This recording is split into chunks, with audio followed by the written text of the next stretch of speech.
എല്ലാവർക്കും ഉഷാസ് അക്കൗണ്ടിംഗ് സ്കൂളിലേക്ക് സ്വാഗതം. ഇന്ന് നമുക്ക് ഒരു കാര്യം ചെയ്യാം. വരുന്ന ഓണം എക്സാമിന് വരുന്ന ഒരു പുതിയൊരു ഇമ്പോർട്ടൻ്റ് ആയിട്ടുള്ള ഒരു ടോപ്പിക്കാണ് ഇന്ന് നമ്മൾ എടുക്കാൻ പോകുന്നത്. അത് നിങ്ങൾക്ക് എങ്ങനെയായാലും കുറച്ച് ജേണൽ എൻട്രീസാണ്. എങ്ങനെ വന്നാലും നിങ്ങൾക്ക് കുറച്ച് ജേണൽ എൻട്രീസ് എഴുതാനായിട്ടും ഉണ്ടാകും. ഈ ജേണൽ എൻട്രീസിൽ ഇമ്പോർട്ടൻ്റ് ആയിട്ടുള്ള കുറച്ച് ജേണൽ എൻട്രീസ് നമുക്കിന്ന് ഡിസ്കസ് ചെയ്യാം. കഴിഞ്ഞ ക്ലാസ്സിൽ നമ്മൾ ഒരു ട്രാൻസാക്ഷൻ കിട്ടിക്കഴിഞ്ഞാൽ അതിൻ്റെ ഡെബിറ്റും ക്രെഡിറ്റും എങ്ങനെ കണ്ടുപിടിക്കാം എന്നാണ് നമ്മൾ പഠിച്ചത്. ഇന്ന് നമ്മൾ അതൊരു ജേണലിൻ്റെ രൂപത്തിലേക്ക്, അത് ഞാൻ നിങ്ങൾക്ക് ജേണൽ എൻട്രി എഴുതാൻ എളുപ്പത്തിന് വേണ്ടിയിട്ടാണ് അങ്ങനെ ഡെബിറ്റും ക്രെഡിറ്റും കണ്ടുപിടിക്കുന്നത് എങ്ങനെയാണ് മെത്തേഡ് കാണിച്ചു തന്നത്. നമുക്ക് വേണ്ടത് ജേണൽ എൻട്രീസ് ആണ്. ഈ ജേണൽ എൻട്രി കുറച്ച് പ്രധാനപ്പെട്ട ജേണൽ എൻട്രീസ് ഈ വരുന്ന ഓണം എക്സാമിന് നിങ്ങൾക്ക് വരുന്ന കുറച്ച് ഒരു ഇമ്പോർട്ടൻ്റ് ആയിട്ടുള്ള കുറച്ച് എൻട്രീസ് ആണ് നമ്മൾ ഇവിടെ ഡിസ്കസ് ചെയ്യുന്നത്. ഇതിന് ജേണൽ എൻട്രിക്ക് ഒരു ഫോം ഉണ്ട്, ഒരു ഫോർമാറ്റ് ഉണ്ട്. ജേണൽ എൻട്രിയുടെ ഫോർമാറ്റ് ഇതാണ്. ജേണൽ എൻട്രിയുടെ ഫോർമാറ്റ് അതായത് date, particulars, ledger folio, debit amount, credit amount. ഇതാണ് ജേണൽ എൻട്രിയുടെ ഫോർമാറ്റ്. ഇതാണ് date column, particulars column, ledger folio. Ledger folio പലർക്കും ഉള്ള ഒരു ഡൗട്ടാണ് ഈ ലെഡ്ജർ ഫോളിയോ.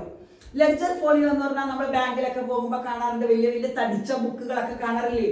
ഈ തടിച്ച ബുക്കുകളിൽ ആ ബുക്കിന് ഓരോന്നിനും ഓരോ പേജ് നമ്പർ ഉണ്ട്.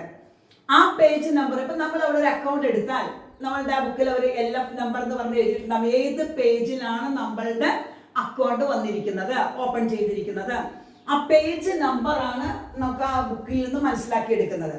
അപ്പൊ ലെഡ്ജർ ഫോളിയോയ്ക്ക് വലിയ ഇമ്പോർട്ടൻസ് നമ്മൾ കോളം പ്രൊവൈഡ് ചെയ്യണം. പക്ഷെ അവിടെ എഴുതാനുള്ള സംഭവം നമുക്ക് ചിലപ്പോൾ റെയർ ആയിട്ട് വരാറുള്ളൂ.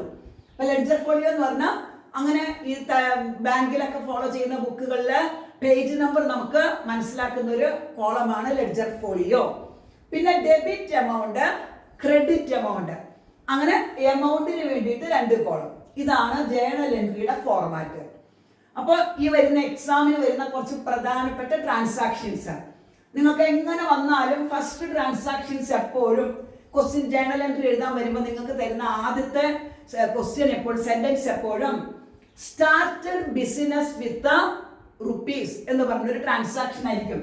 അപ്പൊ നമ്മൾ പറയാണ് Ajay started business. Ajay started business with rupees 5 lakh.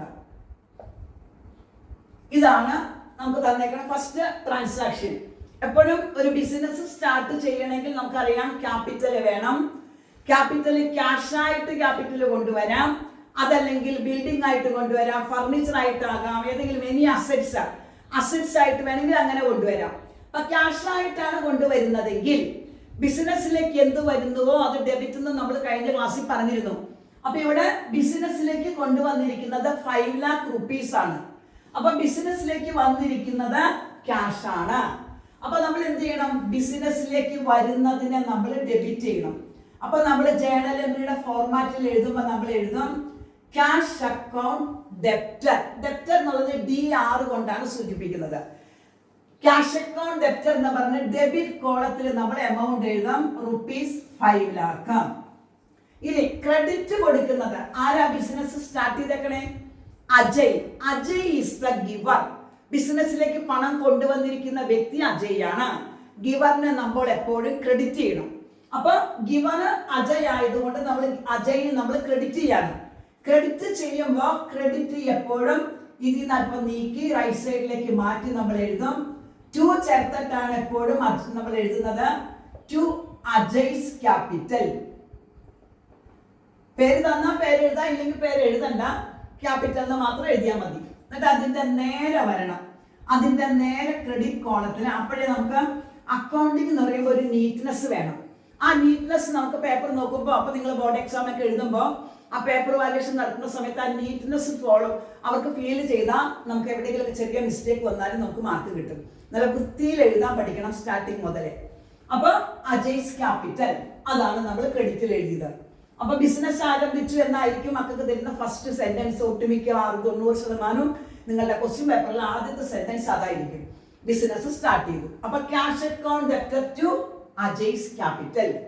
ഇനി ഒരു ജേർണലിൽ നമ്മൾ എഴുതുമ്പോഴേ അതിന്റെ താഴെ നമുക്ക് നരേഷൻ എഴുതണം.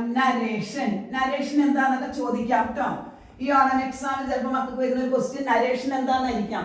Narration is the brief explanation of the transaction. നമ്മൾ എഴുതിയിരിക്കുന്ന ഈ ട്രാൻസാക്ഷന്റെ ചുരുക്ക രൂപമാണ് നരേഷൻ. അപ്പൊ ആ നരേഷൻ നമ്മൾ ഇവിടെ കൊടുക്കണം. അതായത് സ്റ്റാർട്ടഡ് ബിസിനസ് വിസ്തരിച്ച് നമ്മൾ എഴുതണമെന്നില്ല, അതൊന്ന് ബ്രീഫായിട്ട് എഴുതിയാൽ മതി. അപ്പൊ സ്റ്റാർട്ടഡ് ബിസിനസ് സ്റ്റാർട്ട് ചെയ്തു.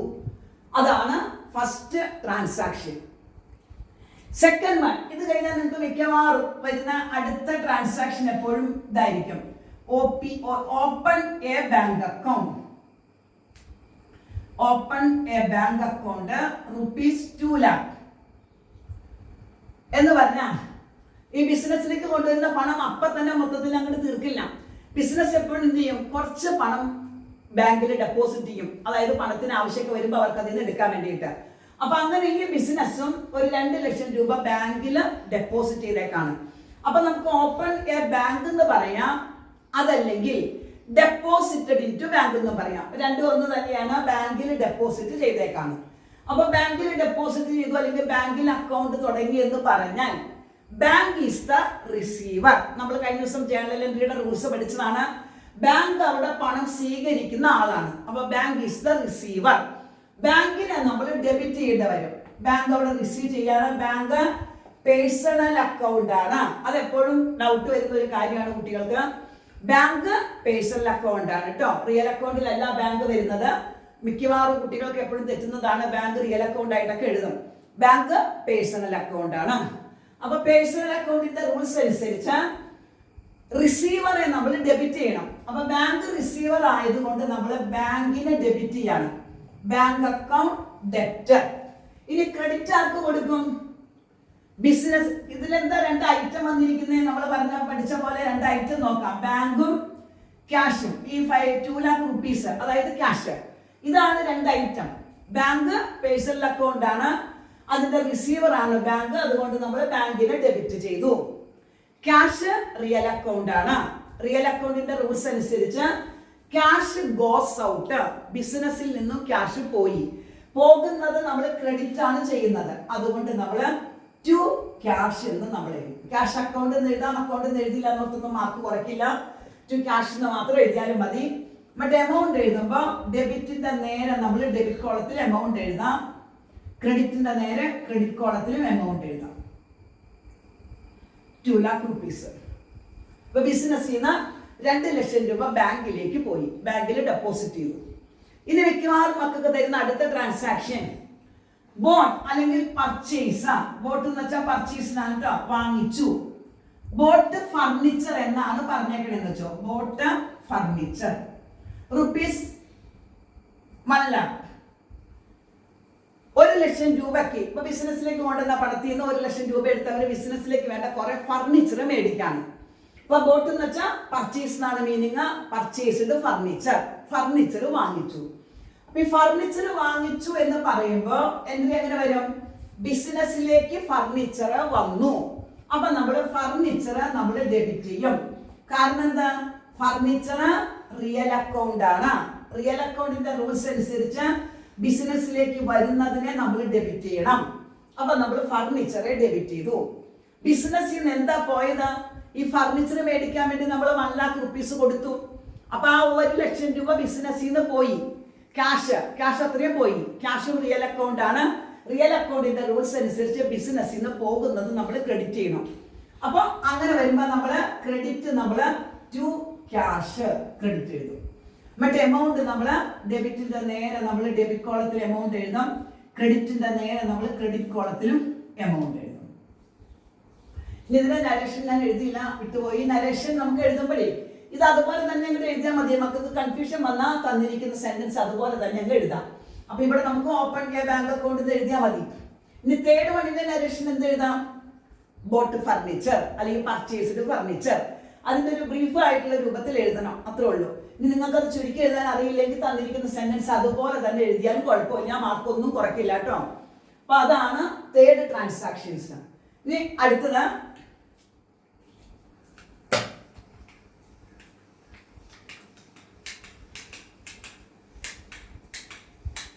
ഇനി പ്രധാനപ്പെട്ടതായിട്ട് വരുന്നത് മറ്റൊരു ഐറ്റം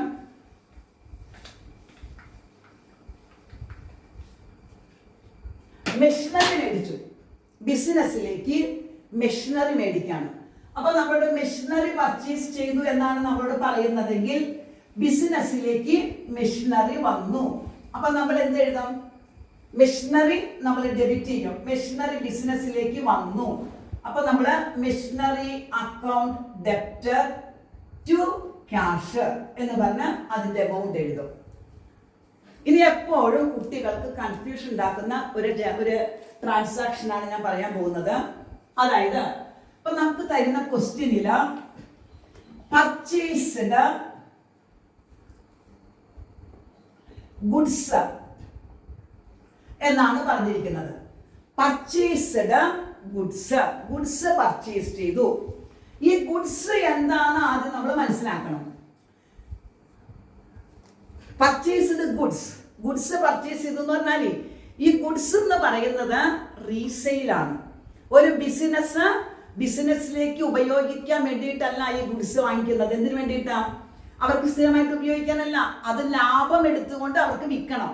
റീസെയിലാണ്. അതായത് ഗുഡ്സ് മീൻസ് റീസെയില്, വീണ്ടും വിൽക്കാൻ വേണ്ടിയിട്ടാ, ലാഭം എടുത്തിട്ട് വീണ്ടും വിൽക്കാൻ വേണ്ടിയിട്ട് ബിസിനസ്സിലേക്ക് വാങ്ങിക്കുന്നതാണ് ഗുഡ്സ്. അപ്പൊ ആ ഗുഡ്സ് പർച്ചേസ് ചെയ്തു എന്ന് പറഞ്ഞാൽ നമ്മൾ ജേണൽ എൻട്രി എഴുതുമ്പോൾ ഗുഡ്സ് അക്കൗണ്ട് എന്ന് പറഞ്ഞ ഒരു അക്കൗണ്ട് ഇല്ല. പകരം പർച്ചേസ് ആണ് ചെയ്തിരിക്കുന്നതെങ്കിൽ നമ്മൾ എഴുതണം പർച്ചേസ് അക്കൗണ്ട് ഡെപ്റ്റർ.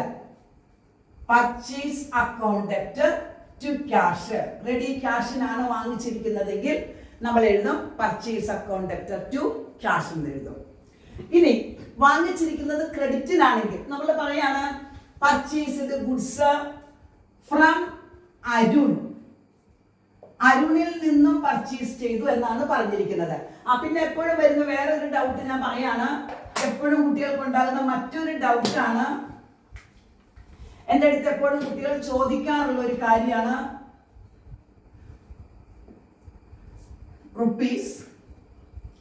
₹8,000. അതായത് purchased goods from Arun for cash എന്ന് തന്നിട്ടുണ്ട്. നമുക്ക് ക്യാഷിനാണ് ഗുഡ്സ് പർച്ചേസ് ചെയ്തിരിക്കുന്നത്. റെഡി ക്യാഷ് കൊടുത്തിട്ടാണ് ഗുഡ്സ് വാങ്ങിച്ചിരിക്കുന്നത്. നമ്മൾ കടയിൽ ചെന്ന് റെഡി ക്യാഷ് കൊടുത്ത് സാധനങ്ങൾ വാങ്ങിക്കുമ്പോൾ കടക്കാരൻ നമ്മുടെ പേര് എഴുതി വെക്കാറില്ലല്ലോ. നമ്മുടെ ഇന്ന് ക്യാഷ് വാങ്ങും, നമ്മൾ ഗുഡ്സ് വാങ്ങിച്ചുകൊണ്ട് പോരും. അപ്പൊ ഇവിടെ നമുക്ക് പേരിന് അവിടെ ഇമ്പോർട്ടൻസ് ഇല്ല. കാരണം എന്താ? ക്രെഡിറ്റ് ട്രാൻസാക്ഷൻ അല്ല.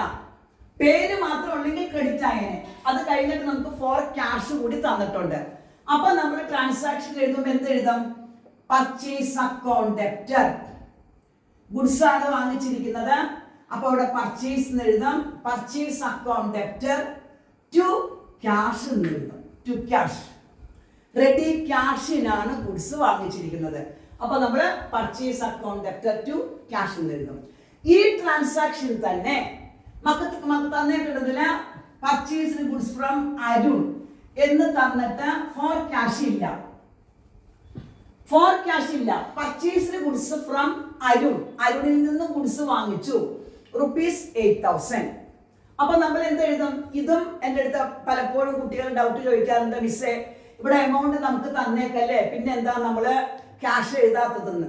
പലപ്പോഴും കുട്ടികൾക്ക് ഉണ്ടാകുന്ന ഒരു ഡൗട്ടാണ്, എമൗണ്ട് നമുക്ക് തന്നിട്ടില്ലേ, പിന്നെ എന്തുകൊണ്ട് നമ്മൾ ക്യാഷ് എഴുതാണ്ട് ഇവിടെ അരുൺ എഴുതുന്നു?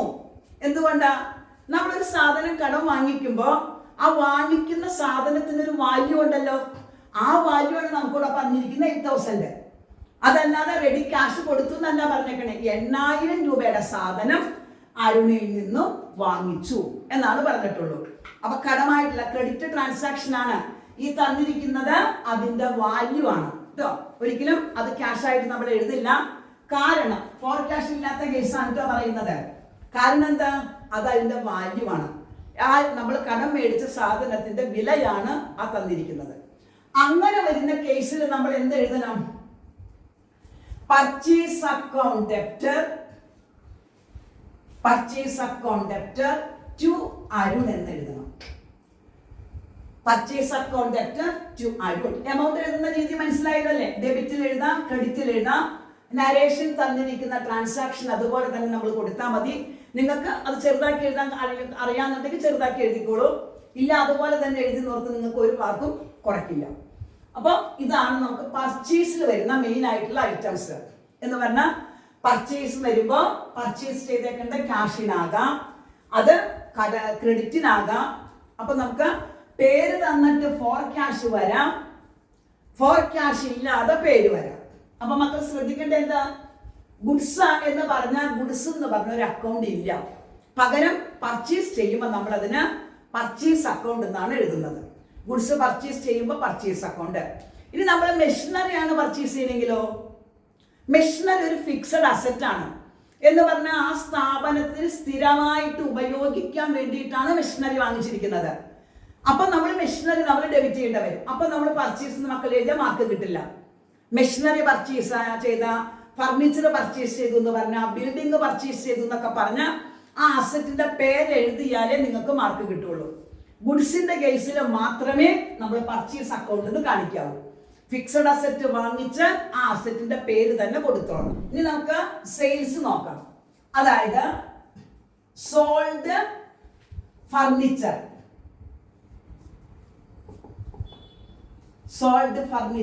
rupees 4,000 എന്നാണ് പറഞ്ഞേക്കുന്നത്. അതായത് 40,000 ഫർണിച്ചർ വിറ്റു. 40,000 റുപ്പീസിന് ഫർണിച്ചർ വിറ്റു. ഫർണിച്ചർ എന്ന് പറഞ്ഞാൽ ഫിക്സഡ് അസറ്റ് ആണല്ലോ. ഫിക്സഡ് അസറ്റ് ആണ് വിറ്റിരിക്കുന്നത്, അസറ്റിന്റെ പേര് തന്നെ കൊടുക്കണം. ബിസിനസ്സിലേക്ക് വിറ്റപ്പോ ബിസിനസ്സിലേക്ക് പണം വന്നു. അപ്പൊ നമ്മൾ എഴുതാം cash account debtor to furniture. Amount കോളത്തിൽ നമ്മൾ എമൗണ്ട് ഒക്കെ കൊടുക്കും കേട്ടോ. അപ്പൊ ഫർണിച്ചർ അസറ്റ് ആയതുകൊണ്ട് അസറ്റിന്റെ പേര് എഴുതി. അത് സെയിൽ ചെയ്തേക്കാണ്. സോൾഡ് എന്ന് വെച്ചാൽ വിറ്റു, വിൽക്കുമ്പോൾ ബിസിനസ്സിലേക്ക് ക്യാഷ് വന്നു. അതുകൊണ്ട് നമ്മൾ ക്യാഷ് ഡെബിറ്റ് ചെയ്തു, ഫർണിച്ചർ ക്രെഡിറ്റ് ചെയ്തു. ഇനി നമ്മളോട് പറയുന്നത് സോൾഡ് ഫർണിച്ചർ. ക്വസ്റ്റ്യനിൽ തന്നേക്കണ്ടേ sold furniture to Anil. Anil എന്ന ഒരു വ്യക്തിക്ക് 8,000 റുപ്പീസിന് ഫർണിച്ചർ വിറ്റു എന്നാണ് പറഞ്ഞേക്കുന്നത്. അപ്പൊ ഇങ്ങനെ പറയുന്ന കേസിനാ പേര് മാത്രമേ നമുക്ക് തന്നിട്ടുള്ളൂ, ഫോർ ക്യാഷ് എന്ന് പറഞ്ഞിട്ടില്ല. അപ്പൊ അത് കടം, ക്രെഡിറ്റ് ആയിട്ടാണ് വിറ്റേക്കുന്നത്. അപ്പൊ ക്രെഡിറ്റ് ട്രാൻസാക്ഷൻ ആണ് എന്നുണ്ടെങ്കിൽ നമ്മൾ അത് നമുക്ക് ഇവിടെ ക്യാഷ് നമുക്ക് എഴുതാൻ പറ്റില്ല. പകരം അനിൽ ഈസ് ദ റിസീവർ. അനിലിനാണ് വിറ്റിരിക്കുന്നത്. അപ്പൊ അനിൽ അവിടെ റിസീവർ ആണ്, അനിലിനെ നമ്മൾ ഡെബിറ്റ് ചെയ്യണം. ഇനി ക്രെഡിറ്റോ, ഫർണിച്ചർ ബിസിനസ്സിൽ നിന്ന് പോയി. അപ്പൊ നമ്മൾ ഫർണിച്ചർ നമ്മൾ ക്രെഡിറ്റ് ചെയ്യണം. ബിസിനസ്സിൽ നിന്ന് ഫർണിച്ചർ പോയത് കൊണ്ട് ഫർണിച്ചർ നമ്മൾ ക്രെഡിറ്റ് ചെയ്തു. ഇനി ഇതുപോലെ തന്നെ അസറ്റ് അല്ലാതെ ഗുഡ്സ് വരുമ്പോൾ എങ്ങനെയാന്ന് നോക്കാം. നമ്മൾ പർച്ചേസിൽ ഗുഡ്സ് പറഞ്ഞ പോലെ തന്നെ സെയിൽസിലും ഗുഡ്സാണ്. സോൾഡ് ഗുഡ്സ് എന്ന് പറഞ്ഞാൽ സ്റ്റോക്ക്, ഗുഡ്സ് വിറ്റു. അപ്പൊ ഗുഡ്സ് വിൽക്കുമ്പോ ഓർത്ത് വെക്കാം, അക്കൗണ്ടിന്റെ പേര് എന്ത് വരും? സെയിൽസ് എന്നാണ് അക്കൗണ്ടിന്റെ പേര് വരുന്നത് കേട്ടോ. ഗുഡ്സ് വിൽക്കുമ്പോൾ വരുന്നത് സെയിൽസ് അക്കൗണ്ട്, ഗുഡ്സ് പർച്ചേസ് ചെയ്യുമ്പോൾ വരുന്നത് പർച്ചേസ് അക്കൗണ്ട്. അപ്പൊ ഗുഡ്സ് വിറ്റു എന്ന് മാത്രം പറഞ്ഞാൽ, എന്നിട്ട് നമുക്ക് എമൗണ്ട് തന്നിട്ടുണ്ട് 5,000. അപ്പൊ നമ്മൾ എങ്ങനെ എൻട്രി എഴുതാം? ക്യാഷ് ബിസിനസ്സിലേക്ക് വന്നു. അപ്പൊ നമ്മൾ എഴുതാം cash account debtor to sales. Sales credit ചെയ്യാനുള്ള കാരണം ഗുഡ്സ് ഗോസ് ഔട്ട്, വിറ്റപ്പോ ഗുഡ്സ് പോയി, അതുകൊണ്ട് cash account debtor to sales വരും. ഇനി ഗുഡ്സ് ക്രെഡിറ്റിനാണ് വിറ്റിരിക്കുന്നതെങ്കിൽ എന്ത് ചെയ്യണം? ക്യാഷ് മാറിയിട്ട് അവിടെ അയാളുടെ പേര് എഴുതണം. അപ്പൊ ക്രെഡിറ്റ് ട്രാൻസാക്ഷൻ ആണെങ്കിൽ അവിടെ ക്യാഷ് വരില്ല, പകരം നമ്മൾ ആ പേരാണ് കൊടുക്കുന്നത്. അപ്പൊ ഇത്രയാണ് പ്രധാനപ്പെട്ട കുറച്ച് ജേണൽ എൻട്രീസ്. ഇനി അടുത്ത ദിവസം ഡ്രോയിങ്സ് വളരെ ഇമ്പോർട്ടൻ്റ് ആണ്. കുട്ടികൾക്ക് എപ്പോഴും കൺഫ്യൂഷൻ വരുന്ന മറ്റൊരു ഇതാണ് പോർഷനാണ് ഡ്രോയിങ്സ്. അത് നമുക്ക് അടുത്ത ക്ലാസ്സിൽ ഡിസ്കസ് ചെയ്യാം. Okay, thank you. ഈ വീഡിയോ കണ്ടുകൊണ്ടിരിക്കുന്ന കുട്ടികൾക്ക് ഈ വീഡിയോ ഉപകാരപ്രദമായി എങ്കിൽ ഈ വീഡിയോ ലൈക്ക് ചെയ്യാനും അതുപോലെ തന്നെ ചാനൽ സബ്സ്ക്രൈബ് ചെയ്യാനും മറക്കരുത്. മാത്രമല്ല, വീഡിയോയിൽ എന്തെങ്കിലും ഡൗട്ട് നിങ്ങൾക്ക് ഉണ്ടെന്നുണ്ടെങ്കിൽ അത് കമൻറ്റിൽ നിങ്ങൾക്ക് രേഖപ്പെടുത്താവുന്നതാണ്. കൂടാതെ നിങ്ങളുടെ സുഹൃത്തുക്കൾക്കും ഈ വീഡിയോ ഷെയർ ചെയ്യുക. അങ്ങനെ വീഡിയോ ഷെയർ ചെയ്യുന്നത് വഴി ഈ ചാനലിൻ്റെ റീച്ച് കൂടാൻ ഉപകാരപ്രദമായിരിക്കും. അപ്പോൾ ഞാൻ മാത്രമല്ല, ഞാൻ വീട്ടിൽ ഓൺലൈൻ ട്യൂഷനും ഓഫ്ലൈൻ ട്യൂഷനും എടുക്കുന്നുണ്ട്. +1, +2 സ്റ്റേറ്റ്, CBSE, ICSE കുട്ടികൾക്കും ആണ് ട്യൂഷൻ എടുക്കുന്നത്. ആർക്കെങ്കിലും ട്യൂഷൻ ആവശ്യമുണ്ടെന്നുണ്ടെങ്കിൽ ഈ നമ്പറിൽ കോൺടാക്റ്റ് ചെയ്യുക. Okay, thank you.